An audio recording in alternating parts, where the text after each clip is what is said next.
every county, in every state, every single year, there's auctions. Yeah. Every city, sometimes cities have an auction. A few years ago, I went to an auction and paid $2,200 for a single wide mobile home on a piece of property.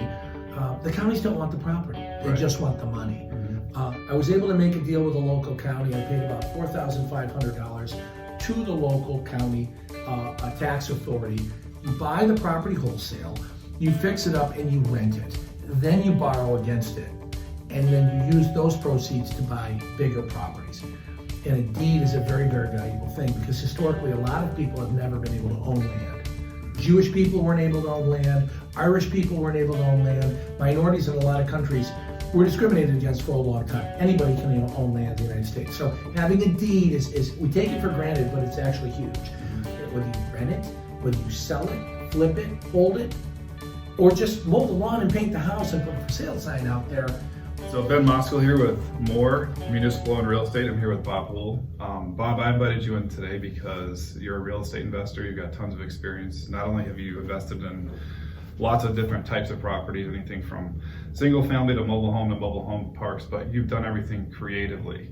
You're not a guy who was given $20 million and said, go invest in an office park and give us 4% return. If you don't mind just introducing yourself and telling us a little bit about your real estate investing experience.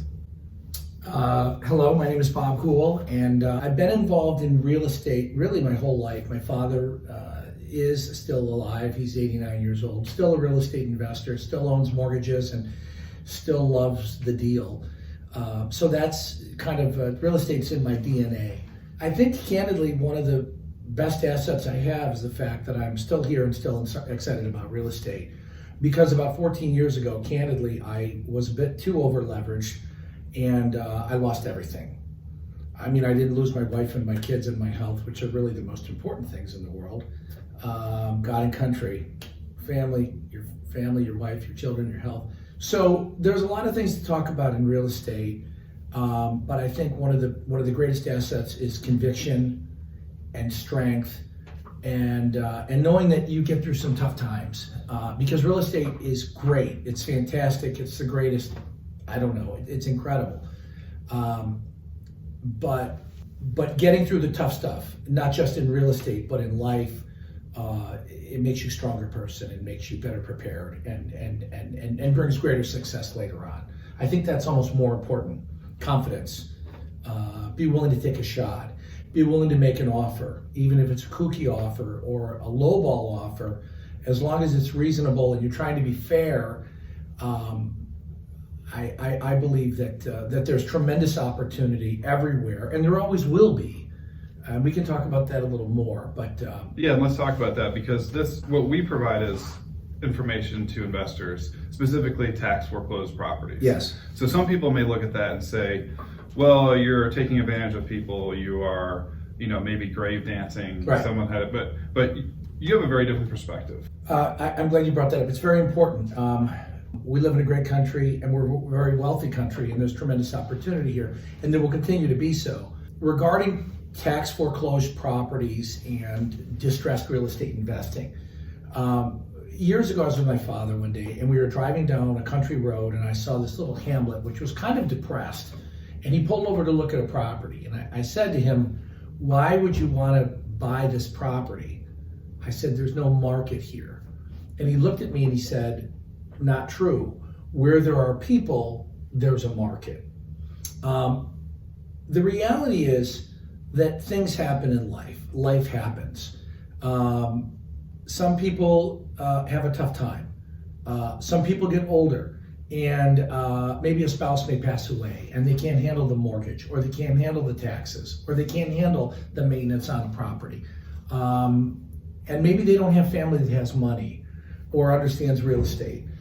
For example, a woman was a single mom and owned a house and wanted out. She wanted to move from upstate New York to Tennessee, and she just wanted too much for her house. And so I got to know her, and we talked, and I presented an offer to her, and she didn't really go for the offer. But what ended up happening was I purchased this property for about $50,000, and it was a single family home, and I'll get you a picture of it, on Baker Drive. And through knowing her and developing trust and really sincerely trying to help her, I didn't go in and try to be greedy. I didn't try to go in and be to clobber her. I went in to create a win-win situation. And I know that's a little different than what you hear about negotiating all the time. I think there's a new era of negotiating. I think win-win makes sense sometimes. If I want to buy a property and I have the time and I have the money and I have the talent or the people to help fix that property up and bring it to market, sometimes that creates an opportunity for the seller who wants out. Focusing on people that are having distress in their lives and have distressed real estate situations, as long as you're helping them, I think that that's a good exit strategy. You can do your very best, but if you give them an out and you give them some cash or you give them resolve or a solution, I think that's a good way to go into these situations, because properties are not going to go away. Properties are going to continue to deteriorate. Properties are going to continue to be vacant. People are going to walk away from their properties. And if you can identify the owner and find out what they need and give that to them, and as long as you can cover your bases and get out okay, and you've got an exit strategy and the numbers make sense, distressed real estate investing can be a win-win opportunity for everyone. Again, if you go in with the right perspective and truly try to help someone, but help yourself and don't be greedy about it. I think that's the perspective to take in a long answer. Right, and you talked about abandoned properties. People walk away from properties all the time. And this is especially true with a lot of the tax foreclosed properties. You'll see that no one's lived there for a couple of years, no utilities are on, the property's maybe in disrepair. You had a property like that. Were you able to track down the owner and make a very favorable deal, win-win situation? Yeah. Can you talk about that one a little bit? I had a particular situation, and it was a mobile home. There's a very large company, they don't exist at this time, they were called Green Tree Financial, and they finance mobile homes throughout the country, and not just a couple, like hundreds of thousands. This was $1 billion company. The reality is not everyone wants to live.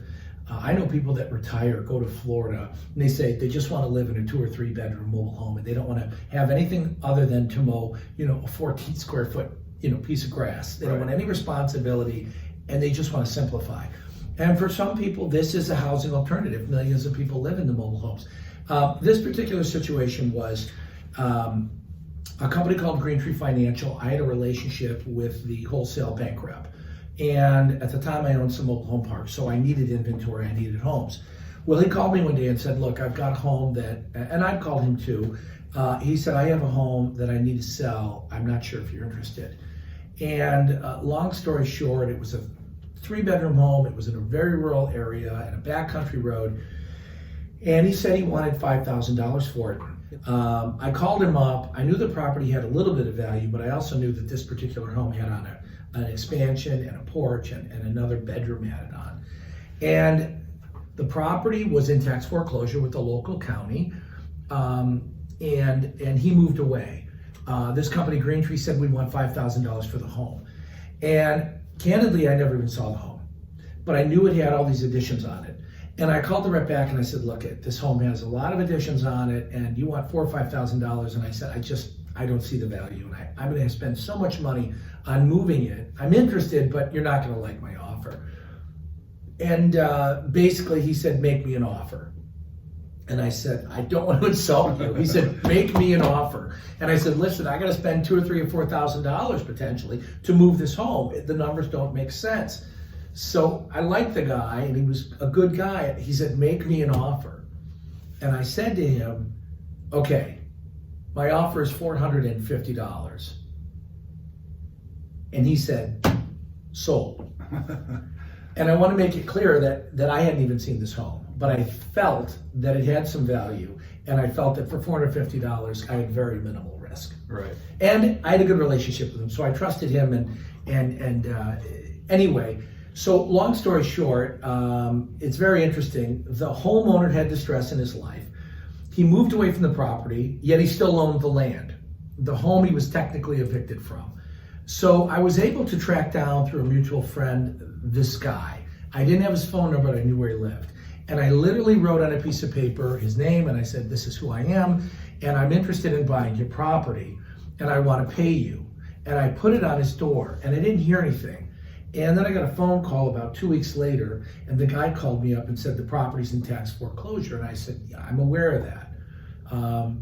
Anyway, long story short, I offered him $1,000 for the deed. And this is an opportunity right here, because technically a lot of zombie properties are actually owned not by the bank, they're owned by the former homeowner. In the United States, we have a tremendous thing called a deed. And this is an opportunity right here, because technically a lot of zombie properties are actually owned not by the bank, they're owned by the former homeowner.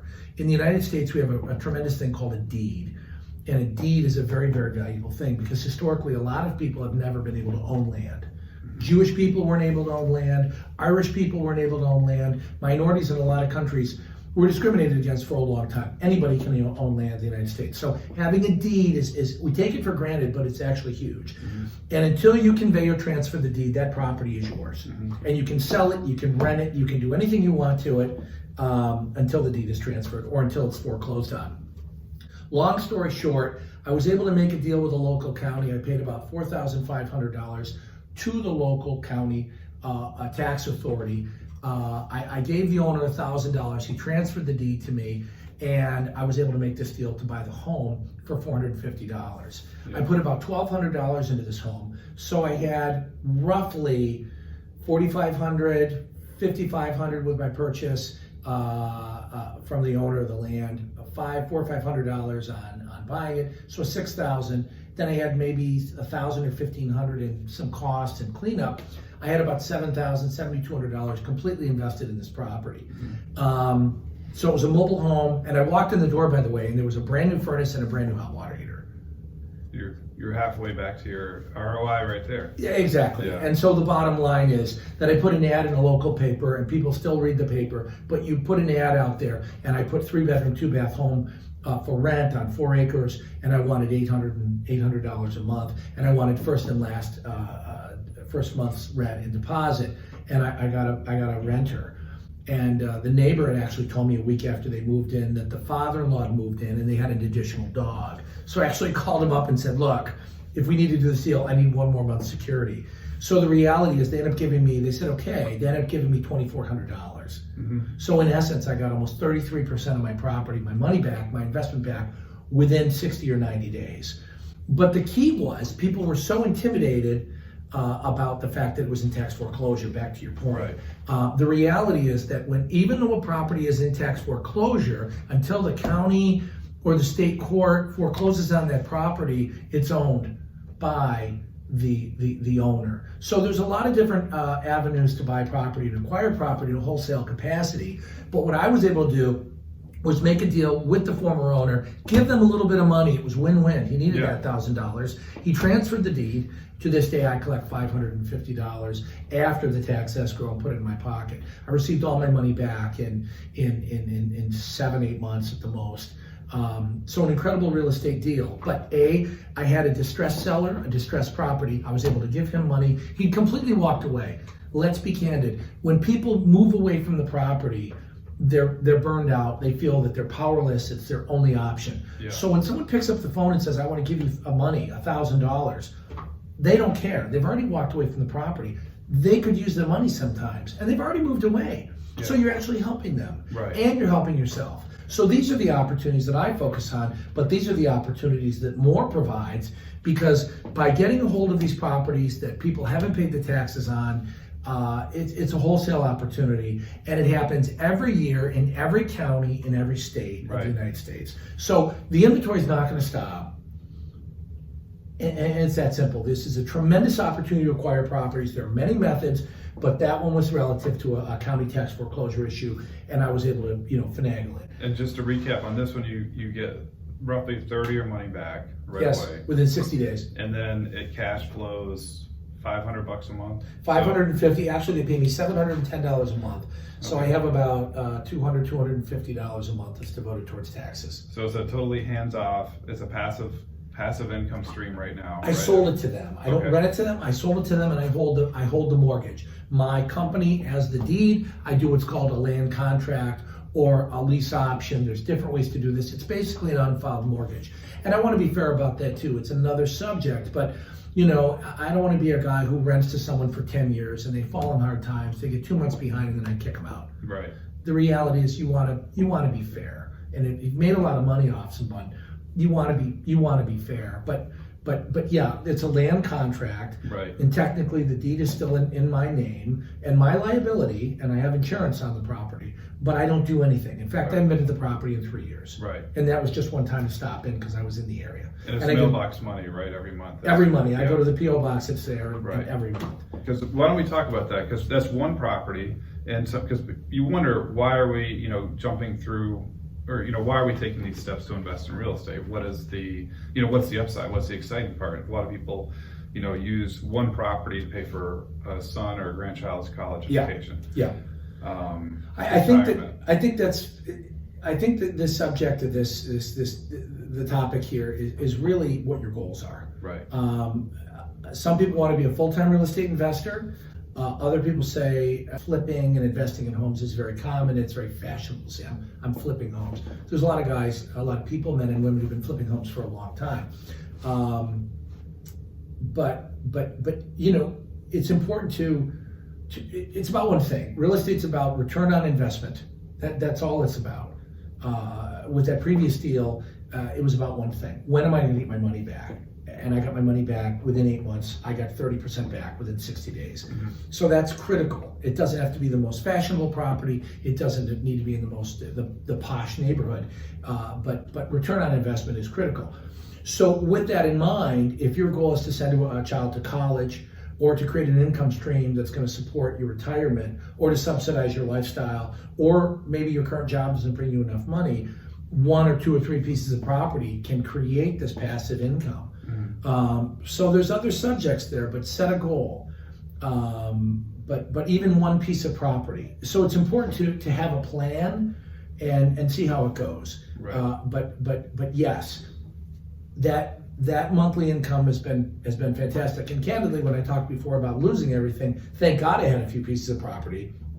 There were times when, candidly, that income stream, that $500, $800 check that came in, took care of groceries, right, and utility bills. And when I went from a real estate investor world full time with a $7 million portfolio of real estate that I paid for with really little money out of my pocket, that little check can be a godsend and a blessing. Let's talk about that. Starting on a shoestring budget. Because a lot of people are jumping in and they're maybe they've put a little money aside, or maybe they're borrowing money, but they want to get started, but they need, they're starting on a shoestring budget. Yes. So you always talk about the HGTV guys. Yeah. I think it's kind of funny because you can watch TV and it's very fashionable to flip, and you see there's a couple brothers on TV now, and there's a couple couples, these fashionable, good-looking couples, and she was probably a model, and he's some football player, I don't know. But the reality is that they're using examples like, well, I bought the property for $350, and then I put another $200 into it, and I sold it for $900. Right.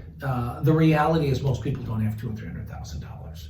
Most people don't have $100,000, and a lot of people don't even have $5,000 to $10,000.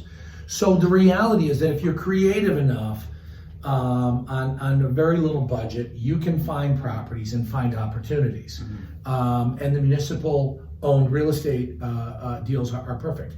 So I'll give you an example. Let's imagine that through M.O.R.E you identify a property that's owned by a municipality. A, you can go to the county auctions. B, you have online auctions. Let's get down and dirty. You want a return on investment? They're not glamorous, but if you find a mobile home or a double wide on a private property that's owned by a municipal tax authority, mm-hmm.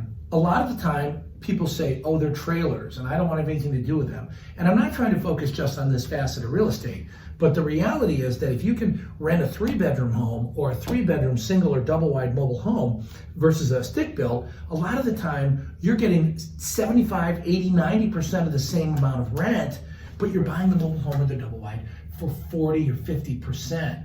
Or 60% less than what you're going to buy pay for in a stick built. So, and granted, they're mobile homes and they depreciate, but the reality is, a few years ago, I went to an auction and paid $2,200 for a single wide mobile home on a piece of property, and I was able to put a little bit of money into this property, and then found someone who found it to be an opportunity, and I sold it to them, mm-hmm. and I made a little money every month.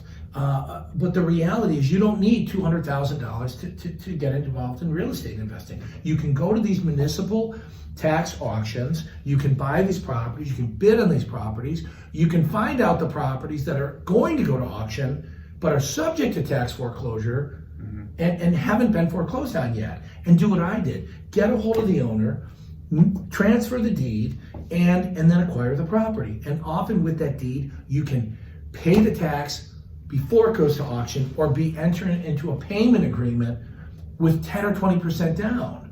The reality is most counties just want revenue. They just want the money. Right. So somebody comes forth and says, here's a property, we're out $15,000, here's $2,000 for a payment plan. Often they'll do it. Yeah. So every county and state has their different rules. But the reality is these are distressed properties, but they're opportunities. More often than not, they're opportunities. And you don't need $1 million to do them. Right, and you've done some very creative sort of what they call exit strategies when you buy a tax foreclosed property. Yes. For example, there's the simple buy and hold. You buy it, put a little money into it, clean it up, rent it out for 20, 30 years. Another way is to hold paper, right? Yes. You could also just buy, fix and flip it very quickly for short-term cash. So there are a million ways. I mean, it's almost like I'll call it the scrambled egg approach. I mean, how many ways can you make eggs, right? You can fry them, you can scramble them, you can eat them raw, like Rocky. There's 16 different ways. But you have a piece of real estate, and it has value and it's an asset. You're right. So you can buy it, fix it up, turn it on and sell it. You can cash out. You can turn around and hold the mortgage. Something I've done a few times is I bought a property, I fixed it up, I sold it on a land contract, but I had a private lender and I needed to look for another property, and I used this property as collateral. So I did this a few years ago when I took two properties that I paid about $12,000 total for. One was an old stick-built house, another one was a double wide on a nice piece of property with a little pond. But I bought them at an auction, one for $5,500, the other one for $7,000. And they really didn't need much work, but because one was a mobile home and the other one was in a semi-rural area, nobody wanted them. They weren't sexy. But to me, they were within 20 minutes of an urban area, and some people want to be in the country. But what I did was I sold these properties on a land contract. I held the deed, but then I borrowed against them, and I used those properties to create a $75,000 down payment that I used to buy $1 million commercial property. So I want to make it very clear, though, that when you sell a property in a land contract, you don't transfer the deed. You have to protect yourself in contract, but you need to be ethical. Right. Because if that person that I sold the property to won the lottery tomorrow and said, here's the $50,000 or the $35,000 that I owe you, you need to provide them a clean deed. Right. You've encumbered that, and we need to be very careful so you can't double collateralize a property. Right. So if they say, look, I want the deed, you give them the deed, but you have to give them a clean deed. Right. But the concept, though, is forget the land contract. You buy the property wholesale, you fix it up, and you rent it. Then you borrow against it, and then you use those proceeds to buy bigger properties. So we're getting into a different subject here: leverage and making numbers work. But the point is that there are so many ways to buy property, and there's so many ways to sell property. And again, it comes back to your goals, your tolerance, how much time you have, and really what you want to accomplish. But there's unlimited opportunity. It's not going away, and you just need to basically commit to doing it and following your path and setting your goals and just making sure that you know what you're doing. But it's not brain surgery. It's hard work, and it takes some innovative thinking. But you're buying an undervalued asset. You're buying an old car. It's no different. You're buying an old car that needs a paint job and needs maybe a new seat or something that looks distressed to someone else. You can fix it up and turn around and sell it. It's really the same concept. And then the point is, the best part is the day you purchase that property, it's undervalued, so you've already created equity for yourself. Yes. It's locked into that property, so there's different ways you can accelerate your equity or hold on to it. Yes. But the point is that you're buying it at an undervalued price. Yeah. And talk about the auctions too, because you mentioned two houses that you purchased for with a 7,000 and 5,000 or 7,000, 6,000 roughly. Yes. So talk about the municipalities in terms of, a municipality buying from a municipality versus a private seller. The municipality has certain, processes and procedures they have to follow. Right. So that can work to your advantage a lot of times. It can. There are, candidly, it's kind of like the Wild Wild West sometimes. With regard to municipalities, again, it's about tax revenue. Village, town, county, and state taxes and school taxes, these municipalities need to collect them. States are in desperate need of revenue. So they have to follow certain procedures. Some counties will allow a payment program. Other people say no, they just want the cash. But the idea is that there's a process. It's a legal process, and the counties will send you notice, and they'll file what's called a lis pendens on a property, and then they'll take it to the county or the state Supreme Court to say the county has to foreclose and take this property. And usually now what they do is they'll transfer the deed to the county, and then at a later date they'll auction it. But there is a process there. So learning the legal process, knowing your rights, contacting local treasury and county finance departments is critical.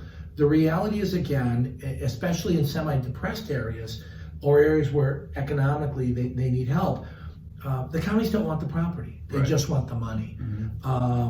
And let's say you show up at an auction. Yes. They have to sell the property. Yes. So if it's you and three other people and you're the interested party, then that's right. Yeah. That's right. So I mean, it's a matter of bidding, and there's some really great things. Find out the rules. Sometimes you have private auction companies, and other times you have the counties. I've been to auctions where you have to pay the auctioneer 1% or 2% on top of the tax, and then they'll add the current tax in.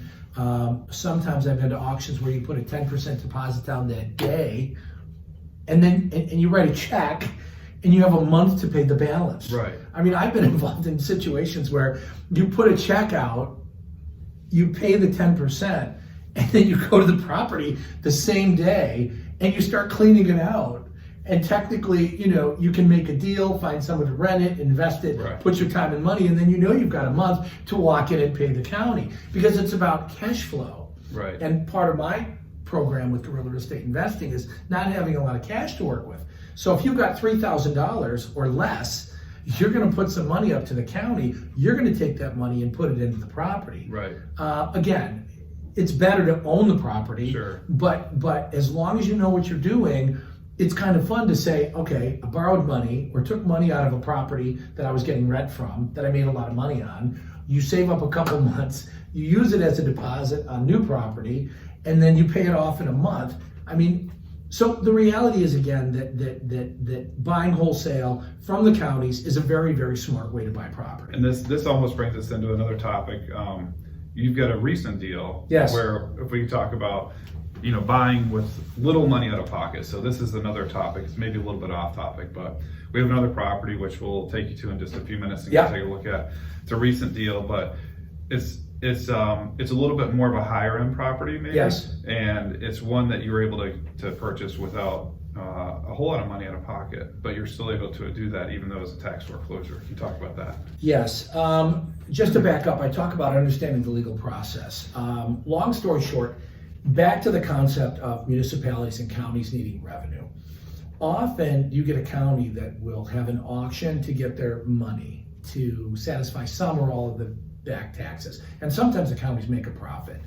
I don't always like that. But the reality is there are companies and hedge funds and big investment groups and banks that will go to a county and say, for example, your county generates or taxes or invoices, say $50,000 or $60,000, million, maybe more, 60, 70, 80, $100 million in taxes annually.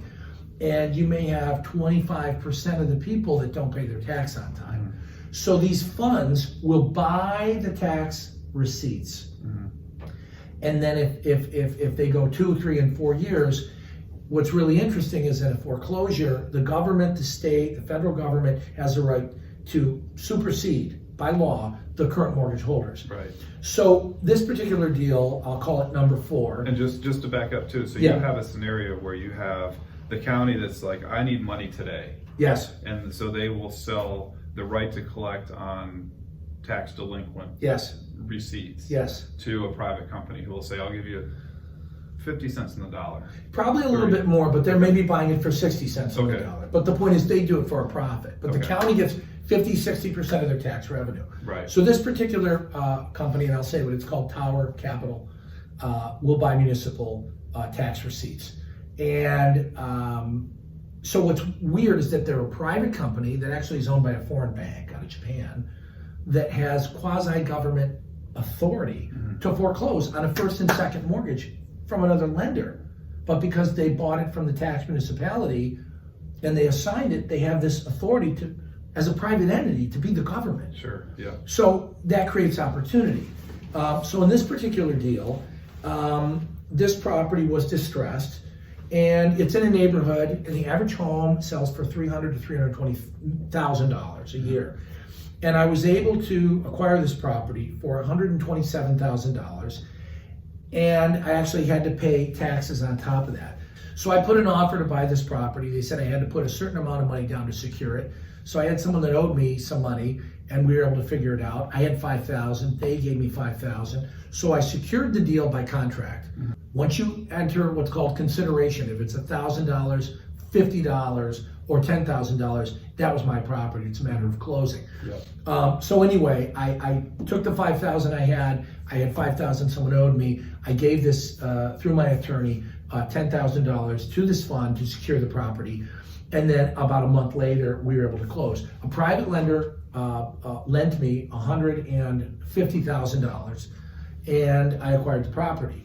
The reality is, I'm anticipating less than $25,000 or $30,000 in total costs to renovate the property. So I'm hoping to be out of the property for less than $220,000 total investment. And I hope to sell the property within 6 months, 8 months, hopefully close to $300,000 or $325,000. Okay. So just to recap, let's say conservatively you sell it for $300,000. Yes. Your profit after everything's paid will be roughly. I'm hoping at least $60,000, $70,000, $80,000. And you're for 1 year, not bad. Your out-of-pocket expenses. Maybe $5,000. $5,000. Okay. Yeah, and that's back to the point. Oh, you paid $150. Oh, you paid $160. Oh, no. The money out of my pocket was $5,000. Right. So at the end of the day, that's all I really put in the game. So it's a very fascinating concept. Right. And you need to be very careful. You can't leverage too much. And another subject to talk about is to make sure the numbers work. Right. Because the money I borrowed, I'm borrowing at a premium rate. Right.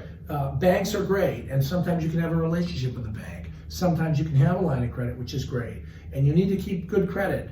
But if you don't have good credit and you have people that you know that lend money, as long as the numbers work.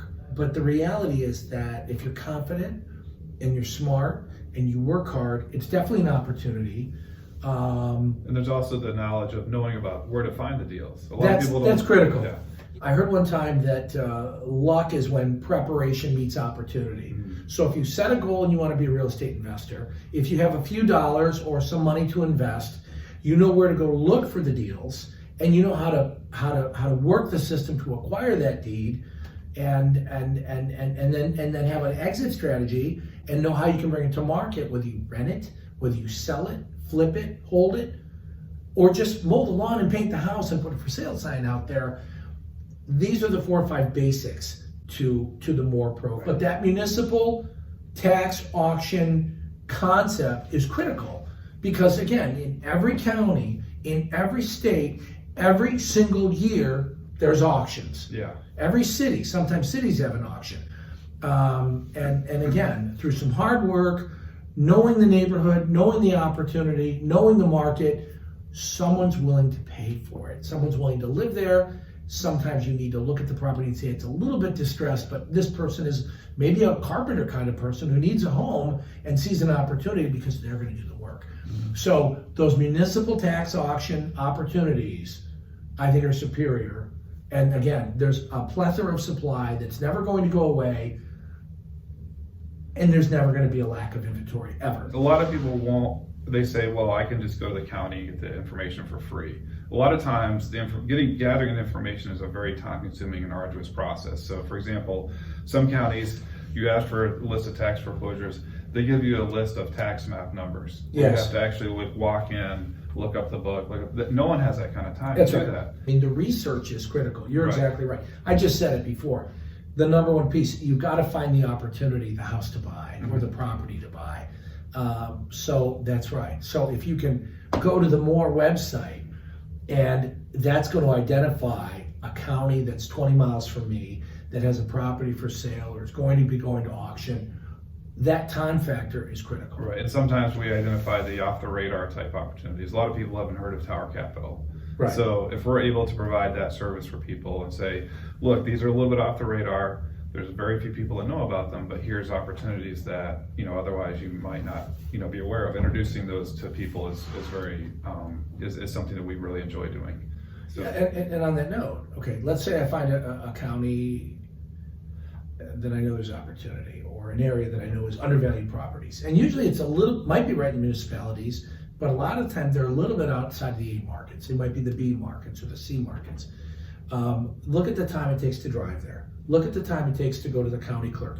I've been involved with county clerks that are really rude. Mm-hmm. They're threatened because you come in and you're asking information that they either can't provide or don't want to provide. Mm-hmm. Sometimes counties are really wonderful. Right. But the reality is there's a tremendous amount of time, literally days, to go and look up a property, find out who the owner is. Some counties still aren't online. So there's so much time involved in finding out who the owner is and finding out what's owed in taxes and what's on judgment, what's on lien, what's on title. Your program, dozens of properties with a click of a finger, I think, that leverage that time. It's a great way. It's a great way to shop and find opportunities in a municipality or a county that you want to focus on. A tolerance for different private properties, whether it's raw land or a mobile home park or a commercial building or a double house or whatever. But that your website, that time element is the biggest piece. Right. You can't buy the property unless it exists and you find it. Right. So that's why I think your program is superior.